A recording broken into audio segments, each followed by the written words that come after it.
Hi, my name is Dr. Robin Abramczyk, and I'm a biological dentist in Heath, Texas. The name of my practice is Smile Range Dentistry, and I am here with my friend Cindy Phillips. She is an IBCLC at Presbyterian in Rockwall, and I would like for her to share with you about what is normal, what is a mom supposed to expect as far as pain whenever she's breastfeeding her infant. Hi, let's just talk a little bit about what you should be feeling as a new mom with breastfeeding. If there is a little bit of discomfort at the beginning of the latch, that is fine. As that latch continues and as that baby breastfeeds, you want that discomfort to go away. The other thing that you should look for is the shape of your nipple after the feeding.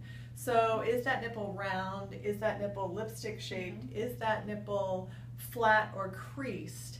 If that is the case, check your latch. Make sure that latch is much deeper than you normally might think it is, or have the baby maybe evaluated for a tongue tie of some sort, just because those tongue ties can cause that tongue not to come up and over that ridge of the mouth and under that nipple to pull it into the mouth. So therefore you would have some of that pain associated with that.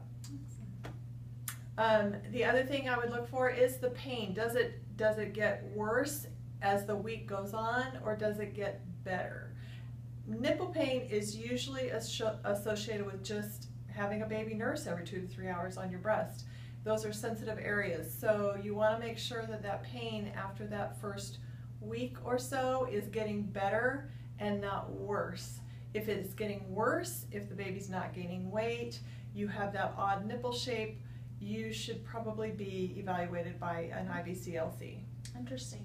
And what about if the latch isn't proper? How can you tell if you can improve the latch and get relief that way? You can actually, I like to use my hands.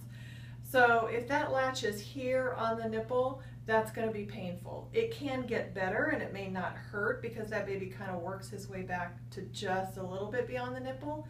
But if you get that baby to open his mouth wide and bring that baby to you instead of your breast to the baby, then you have more of a tendency to get that nipple into the mouth, and that baby can pull that nipple into his mouth and get behind the nipple, get that areola area. And also I've heard the phrase hunch and dump. So as far as breastfeeding, I was told that leaning back sometimes is often very helpful in using gravity.